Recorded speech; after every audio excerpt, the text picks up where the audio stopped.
Sekali lagi shalom. Ya, saya bersyukur ya. Dari kanan ke kiri, mungkin ini cuma sekali-sekalinya saudara, setiap bangku terisi saudara ya. Tapi nggak apa-apa saudara. Dan juga yang di ruang overflow, kita ada 2 ruangan saudara. Karena memang kita tadi bergumul 2 ibadah atau 1 ibadah. Ya 1 ibadah saudara itu ada ruang sekitar 30 kursi, katanya semua telah terisi penuh. Dan di Zoom itu ada 30-an ruangan saudara. Sekali lagi menyambut semuanya ya. Mari kita percaya ibadah kita tidak sia-sia. Amin saudara. Apalagi saudara tadi saya diberkati ya dengan lagu terakhir ya. Saya mulai dengan apa yang saya diberkati. Tuhan mau ingatkan, itulah sebabnya aku naik. Kalau aku nggak naik, engkau tidak bisa merasakan kehadiranku di mana-mana. Tapi karena Tuhan naik, dimanapun kehadiran Tuhan saudara bisa rasakan. Amin. Sekali lagi, walaupun saya nggak tahu kenapa saya digerakkan untuk mengulang ini saudara. Engkau di tempat yang istilahnya nggak ada orang mau di sana. Engkau di tempat engkau bahkan betul-betul merasa sendirian. Percayalah, Tuhan mau melawatmu secara pribadi. Amin saudara. Nah saudara, hari ini saya mau bicara seperti yang Tuhan gerakan tentang janji Tuhan. Karena ada janji ya.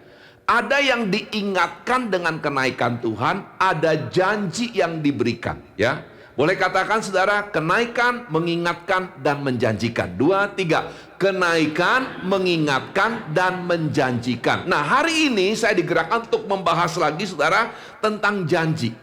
Dan apa satu kata penting kalau kita mendengar janji saudara? Saya yakin kata penting itu adalah penggenapan. Benar nggak saudara ya?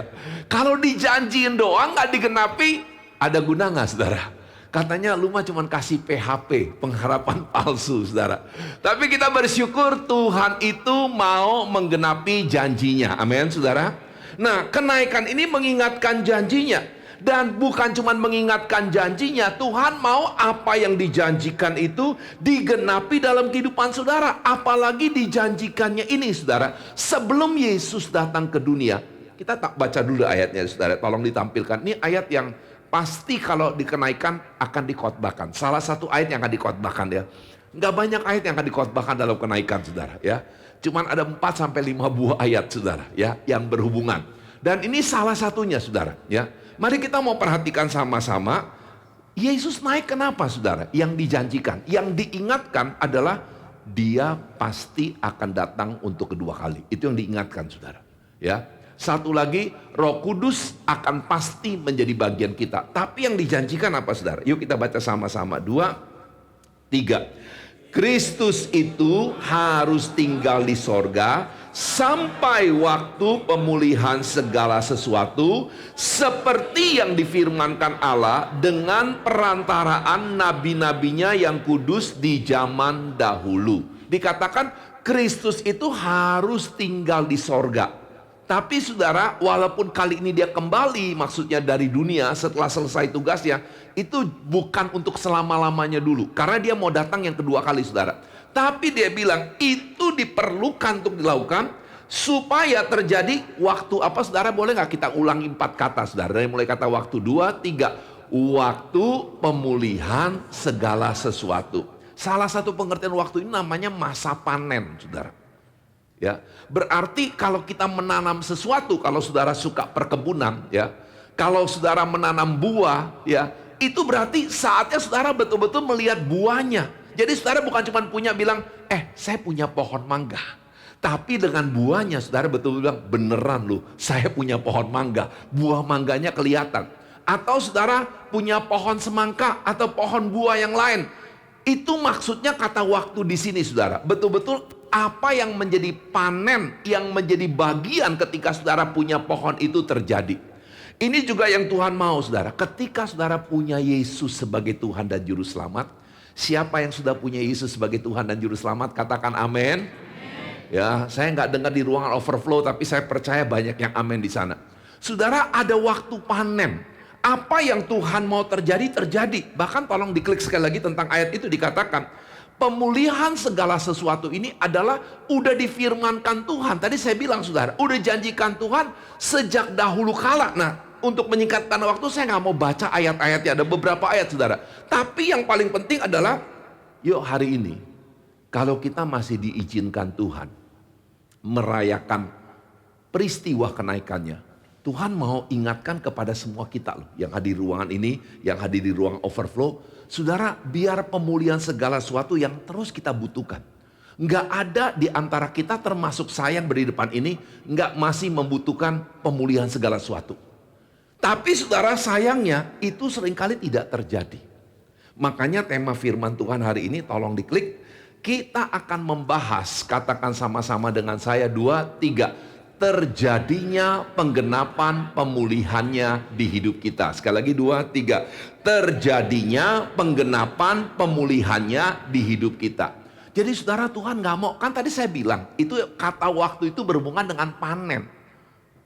Saudara, orang tetap gak percaya saudara punya pohon mangga, kalau pohon mangga saudara gak pernah keluarkan buah mangga. Orang gak percaya saudara bilang, saya punya pohon pepaya. Nah makanya juga saudara, dengarkan dengan sungguh-sungguh. Kalau saudara gak alami ini, saudara bisa kecewa dan tinggalkan Tuhan.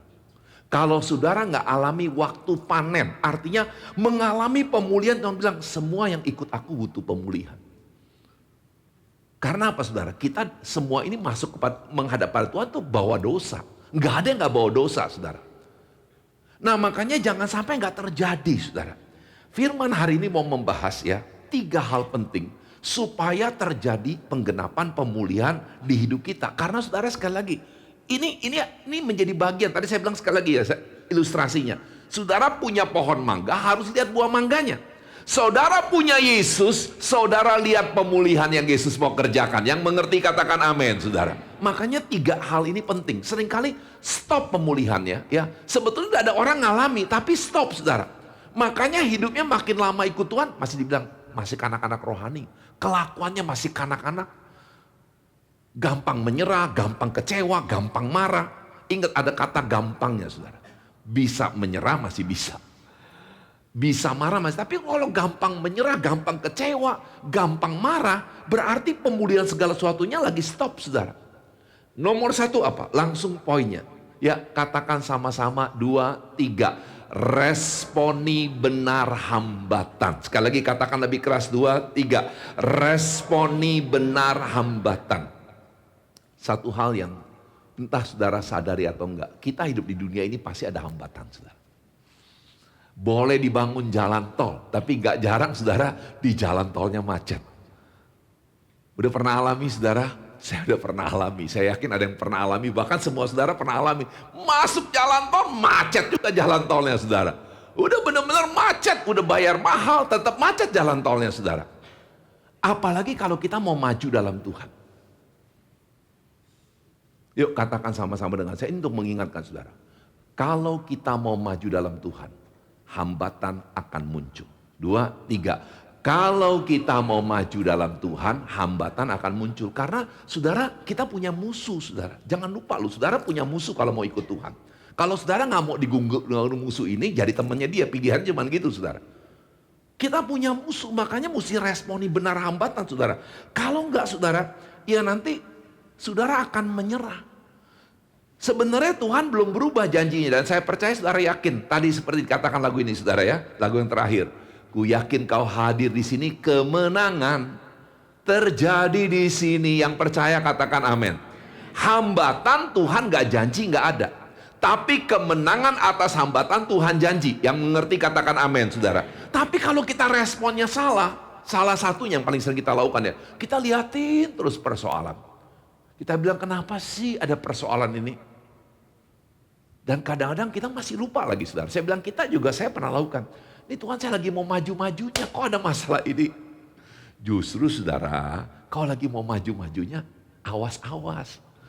Iblis tuh gak senang kalau saudara maju. Kalau gak mau terlalu banyak gangguan iblis, jangan serius ikut Tuhan. Bahkan siap-siap murtad dari Tuhan. Iblis tuh gak bakal ganggu lagi. Temen gua katanya gitu saudara. Makanya coba klik. Saya langsung kasih ayatnya saudara ya. Bagaimana responi benar hambatan? Saya percaya ini ayat utamanya. Nah, maksud saya ayat utamanya ada banyak ayat lain. Tapi saya cuma mau bahas dari 1 ayat saudara ya. 2 ayat maksudnya. 1 bagian ayat tapi 2 ayat. Ini respon benar hambatan. Tuhan bilang apa saudara? Yuk kita baca dulu ayat yang sudah sangat terkenal. 2, 3. Sadarlah Berjaga-jagalah, lawanmu si iblis berjalan keliling sama seperti singa yang mengaum-ngaum dan mencari orang yang dapat ditelannya. Lawanlah dia dengan iman yang teguh, sebab kamu tahu bahwa semua saudaramu di seluruh dunia menanggung penderitaan yang sama. Saya mau ajak saudara mulai dari pernyataan terakhir, sebab kamu tahu. Ya, coba lihat lagi saudara sama-sama ya, dikatakan sebab kamu tahu bahwa apa, saudara, boleh nggak kita baca sekarang? Bahwa apa, saudara? Semua saudaramu di seluruh dunia menanggung penderitaan yang sama. Tuhan mau bilang gini, kalau saudara semakin lama ikut Tuhan, saudara nggak melihat orang yang sungguh-sungguh ikut Tuhan dari tantangan, saudara salah lihat. Tuhan mau kasih tahu semua yang mau maju pasti akan menghadapi tantangan. Bukan terus-menerus menghadapi tantangan, semua yang mau maju akan mengalami hambatan.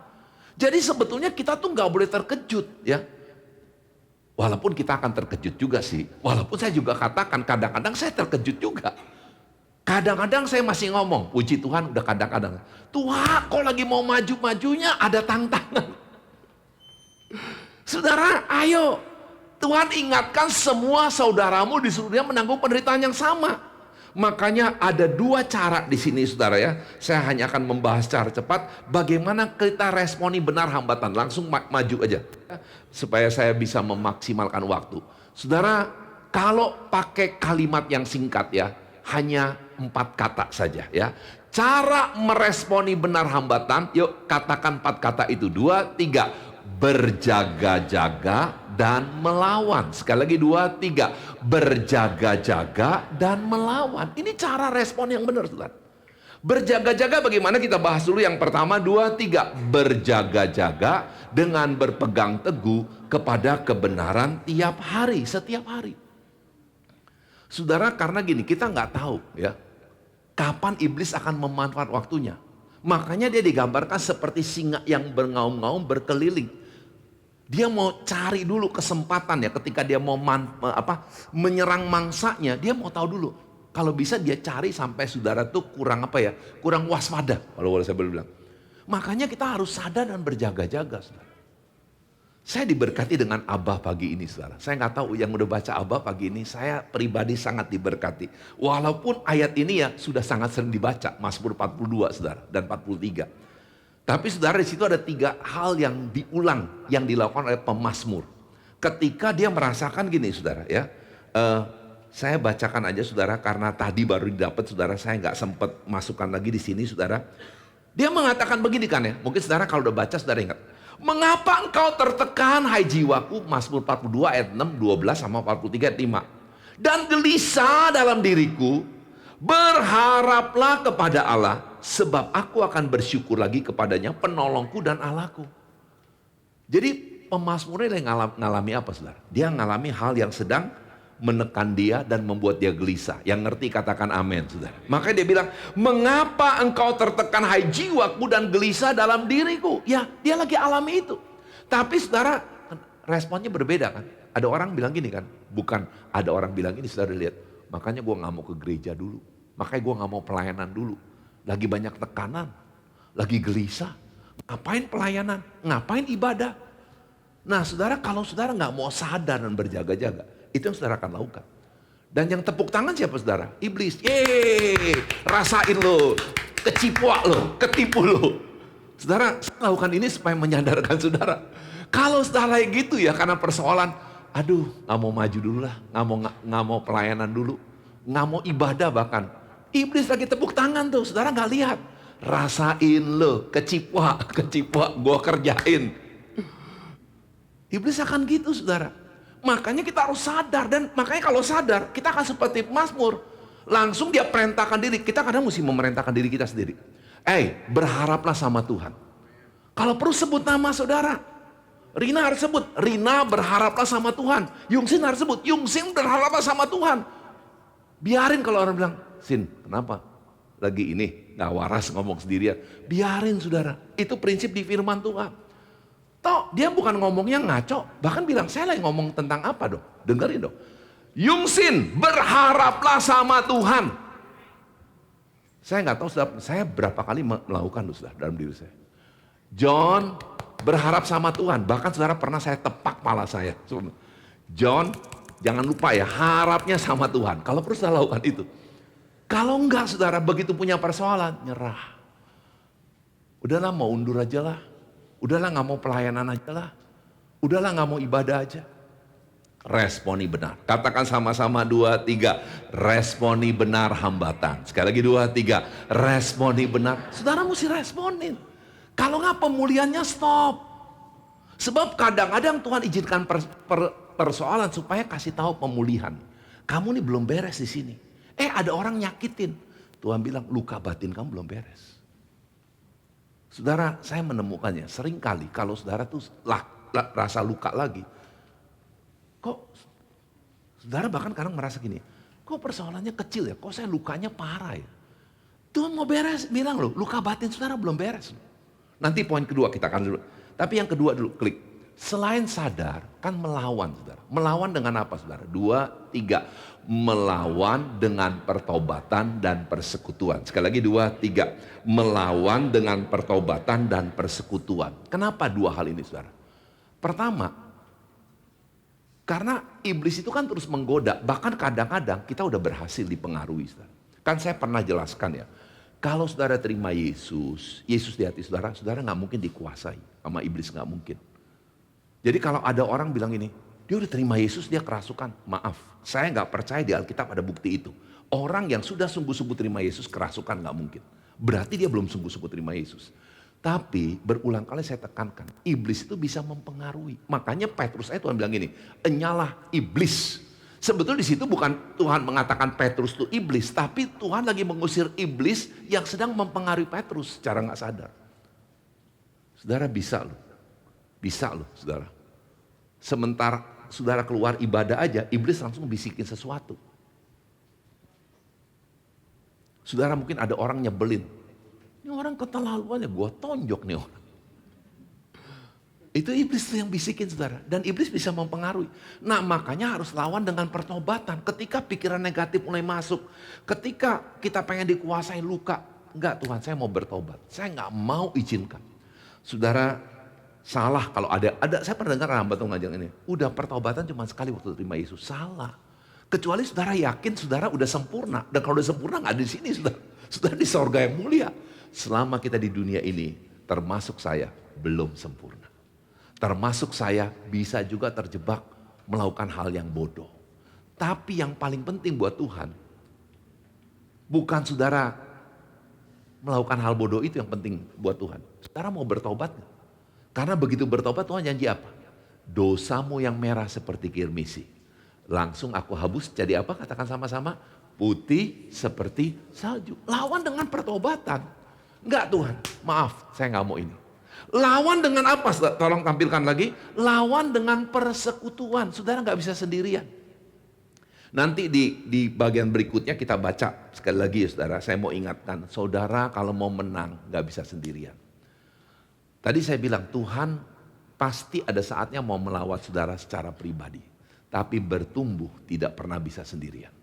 Kalau bisa sendirian, kita nggak perlu saudara beribadah sama-sama. Kita nggak perlu punya saudara seiman.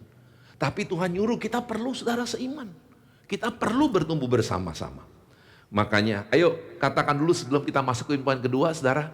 Yang pertama, supaya terjadinya pemulihannya di hidup kita apa saudara?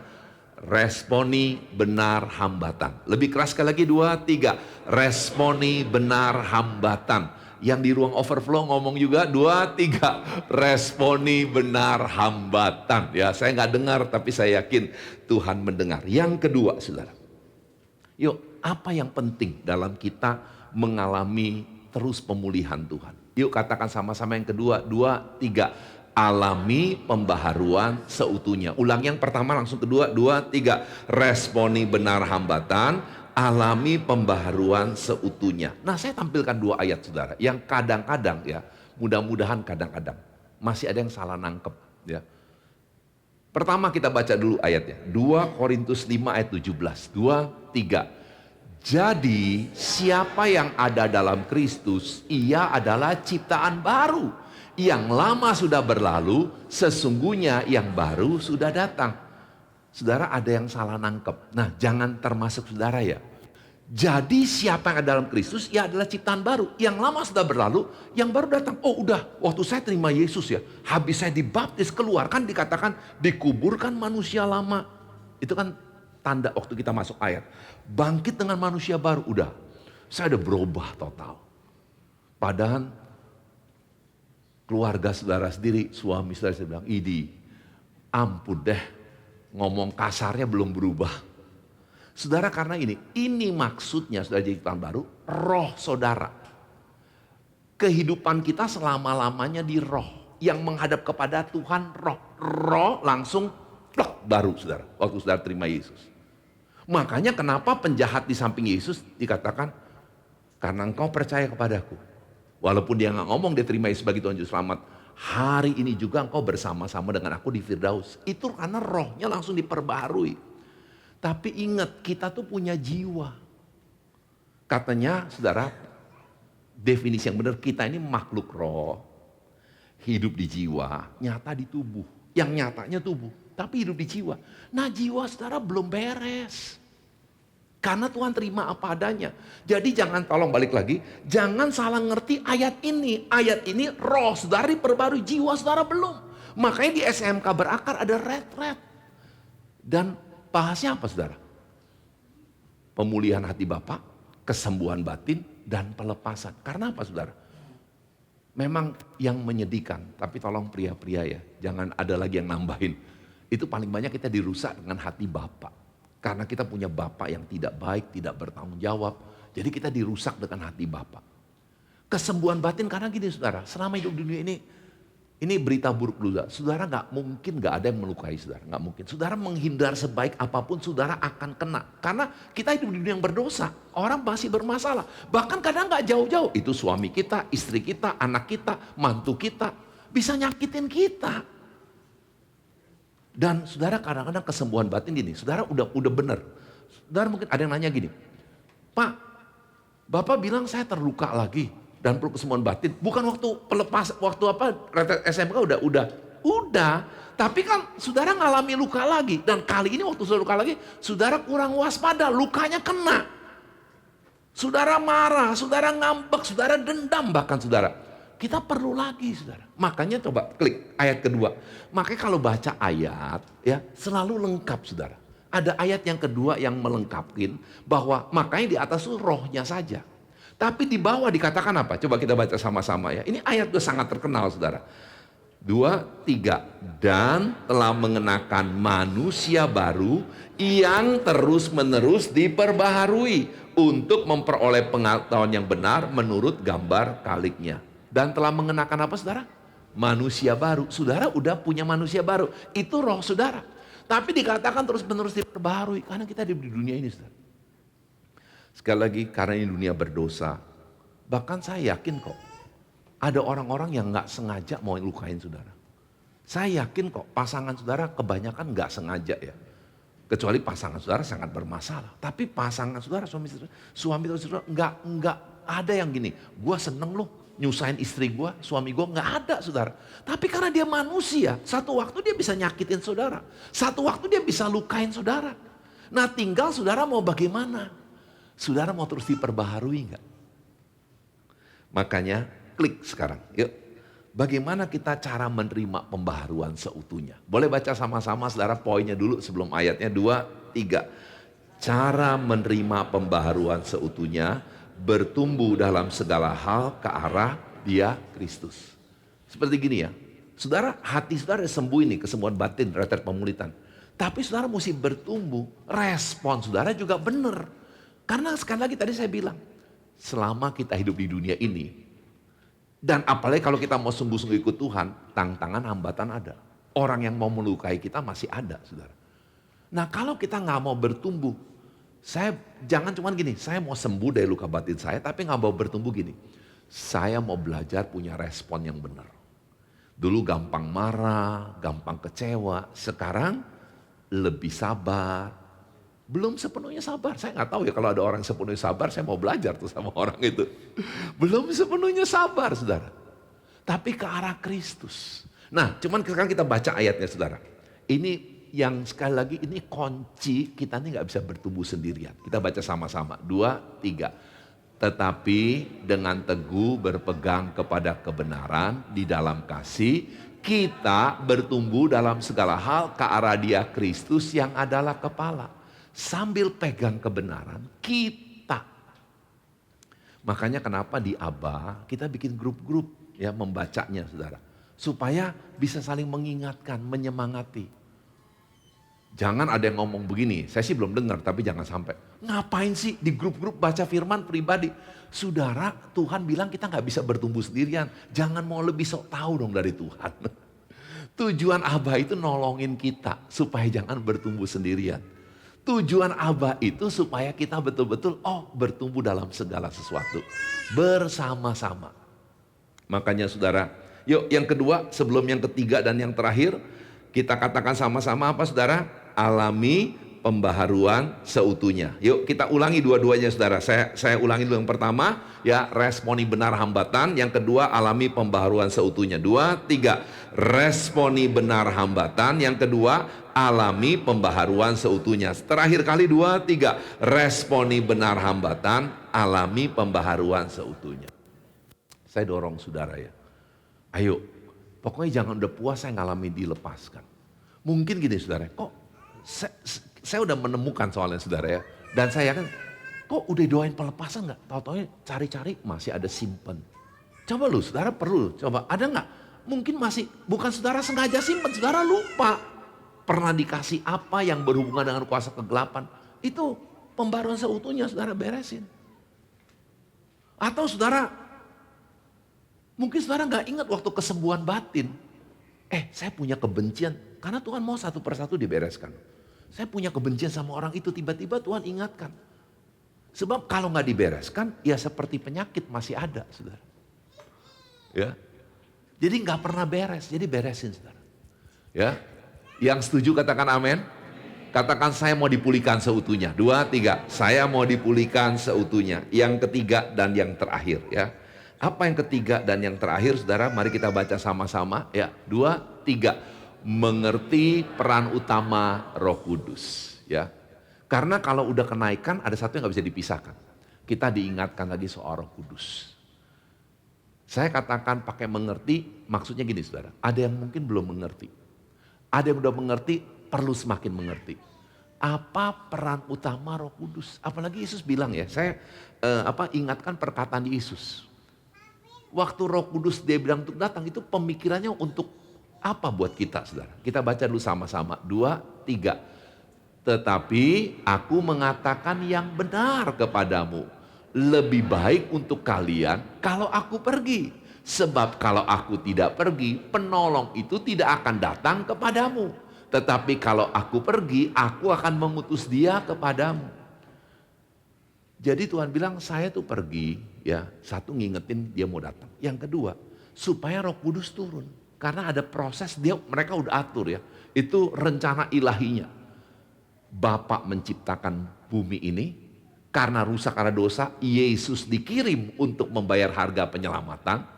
Tapi supaya saudara setia bertumbuh, dikirimlah Roh Kudus. Makanya dibilang lebih baik, saya senang dalam bahasa Indonesia sehari-hari saudara, lebih jelas ya. Mungkin di Alkitab, tapi sekali lagi bukan berarti Alkitab lain salah saudara. Tapi ada Alkitab yang coba pakai bahasa yang lebih sehari-hari, lebih membumi, saudara bisa menghayati lebih baik. Tuhan bilang Roh Kudus datang untuk lebih baik lu buat kita, lebih baik buat kita. Makanya saudara, kita mau akhiri khotbah hari ini saudara dengan memperhatikan 4 peran utama. Mungkin ada yang sedikit beda dengan saya, nggak masalah saudara. Tapi saya merasa ini 4 peran yang saya perlu ingatkan kepada saudara-saudara ya. Mudah-mudahan dalam 5-7 menit saya bisa jelaskan saudara. Nomor 1, katakan lu sama-sama. 2, 3, menginsafkan akan dosa. Baca ayatnya, ia akan menginsafkan dunia akan dosa. Makanya saudara, coba deh, begitu saudara berbuat dosa, saudara dengar suara hati kecil, saudara Roh Kudus bilang, kamu salah. Makanya cepat-cepat bertobat saudara. Itu tujuan Roh Kudus hadir. Jangan puas, tapi bukan salah loh saudara. Memang itu Tuhan berikan, ada yang cuman yang penting bisa sandal lama. Sandal lama, sandal lama. Tapi betul Tuhan berikan bahasa lidah. Kita tetap percaya Tuhan berikan bahasa lidah yang utamanya buat bahasa doa. Tapi nomor satu, tolong balikan lagi. Roh Kudus tuh hadir untuk membantu kita. Karena apa? Kita masih hidup di dunia dosa. Kita masih punya kekurangan kelemahan. Kita perlu diinsafin lagi. Bilang semua kita masih butuh penginsafan Roh Kudus. Dua kita. Dua, tiga. Semua kita masih membutuhkan penginsafan Roh Kudus. Makanya peka. Kalau Roh Kudus bilang, ayo kamu salah. Ayo cepat bertobat. Yang kedua, yuk katakan sama-sama. Dua, tiga. Memimpin kepada seluruh kebenaran. Baca ayatnya 2, 3. Ia akan memimpin kamu ke dalam seluruh kebenaran. Makanya jangan lupa, lagi baca Alkitab, sertai dengan doa. Saya yakin loh gini saudara, saya yakin ya. Karena saya pribadi ngalami sih saudara. Kita gak bisa ingat semua ayat yang kita baca. Bahkan kebanyakan gak ingat. Tapi Roh Kudus bisa bantu mengingatkan saudara. Tiba-tiba kok saudara ingat ayat ini. Ayo minta Roh Kudus ingetin terus. Supaya saudara tuh pegangnya kebenaran. Jangan pegang kebohongannya iblis. Tapi kebenarannya firman. Yang mengerti katakan amin. Itu tugas Roh Kudus saudara. Dia mimpin terus. Maka tiap hari ya saudara. Doa kita harus gini. Tuhan, kalau Tuhan masih percayakan hari kehidupan hari ini. Tolong Roh Kudus pimpin saya. Supaya jalan saya nggak salah. Yang ketiga, klik slide berikutnya ya, slide terakhir sekarang. Apa yang ketiga? Peran lengkap Roh Kudus ya. Katakan sama-sama dulu kita baca saudara. Poin ketiga dari kata membawa, 2, 3.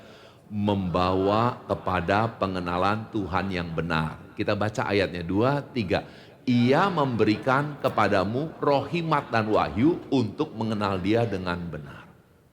Saudara, kita nggak bisa mengenal Tuhan dengan kepandaian kita, nggak bisa. Gelar doktor saya nggak bisa membawa saya mengenal Tuhan dengan benar. Kadang-kadang, wah udah hebat tuh dokter. Enggak, itu nggak bisa bawa saya mengenal kepada Tuhan. Saya semakin belajar, iya. Tapi mengenal sama Tuhan saya butuh Roh Kudus, saudara. Kalau gitu ngapain belajar? Nah, ada bagiannya kita mesti belajar. Saudara mesti baca firman. Saudara baca buku rohani, tapi izinkan Roh Kudus yang bawa saudara. Saya senang kata bawa ya, minggu lalu kan hari Minggu saya singgung, itu seperti Tuhan tuh megang nuntun. Seperti anak kecil ini saudara nih di depan nih. Kalau dia jalan, saudara saya punya cucu 4 saudara, jadi aduh sekarang jadi rajin megangin mereka saudara. Kalau udah pergi bareng mereka ke mall, karena tetap takut mereka lari sendiri, saudara. Gak tahu, masih gak ngerti bahaya. Itu kata bawa itu, saudara. Itu salah satu pengertian itu. Tuhan tahu kita tuh gak pinter dalam soal bahayanya iblis. Yang ngerti katakan amin, saudara. Makanya kita bilang bawa Tuhan. Bawa saya mengenal Tuhan. Keempat dan yang terakhir. Nah ini juga sering kita abaikan, saudara. Makanya kita gak bertumbuh utuh. 2, kita baca 2, 3. Memberi kuasa untuk menjadi saksi. Ya dikatakan kamu menerima, itu ada kata kamunya kehapus saudara. 2, 3. Kamu menerima kuasa kalau Roh Kudus turun ke atas kamu dan kamu akan menjadi saksiku di Yerusalem dan di seluruh Yudea dan Samaria dan sampai ke ujung bumi. Bersaksi tidak kristenisasi. Kecuali kita maksa orang. Lu mesti terima Yesus. Bersaksi itu kewajiban. Kalau ada orang salah ngerti ya udah saudara. Itu bagian kita mengasihi Tuhan. Supaya Roh Kudus bekerja, rindu saudara bersaksi. Dan saudara jangan bilang gak ada orang loh. Saudara tiap hari pasti ada ketemu orang yang belum percaya. Pegawai saudara, pembantu rumah tangga saudara, teman kenalan saudara, ada yang belum percaya. Ayo lewat perkataan, perbuatan kita mau jadi saksi. Dan jangan segan-segan ngomong. Bener loh, saya ngalami kebaikan Tuhan. Dikatain seorang rohani, bagus. Karena berarti Tuhan bilang kamu tuh berbahagia. Kamu menderita karena menyaksikan nama Tuhan. Ayo jangan segan-segan ngomong. Saudara. Justru kita nih jadi, kita seringkali stop pembaharuannya karena kita cuma mau bagian menerima. Saudara. Ada satu bagian, kalau kita mau bertumbuh seutuhnya, gak boleh bagian menerima saja. Bagian mulai bersaksi. Dan tadi saya bilang, kesempatan banyak. Jangan segan-segan ya, nawarin ya. Kalau dia cerita, saya nggak ingat berapa kali saudara. Tapi saya tahu udah berapa kali ya, orang ceritain persoalan. Ujungnya kalau tanya gini, boleh nggak saya doain kamu? Ya, saya belum pernah ada yang nolak sih. Tapi ada yang ngalami ditolak saudara. Tapi kalau tolak nggak apa-apa. Memang kan kita minta izin. Namanya minta izin berhak ditolak juga kan. Tapi begitu dia bilang boleh, saudara mesti ngomong. Tapi saya berdoa pakai iman saya. Karena kan doa harus pakai iman. Saya akan nyebut nama Yesus, keberatan gak? Saya ingat 2 kali saya benar-benar doa buat tokoh agama lain, saudara. Tapi benar. Karena kita dengan sopan kok ngomong, boleh gak saya doain? Dia ceritain persoalan, boleh gak saya doain? Itu kesempatan jadi saksi, saudara. Nanti urusan Tuhan yang menjamah, yang menyentuh hatinya. Yang percaya katakan amin.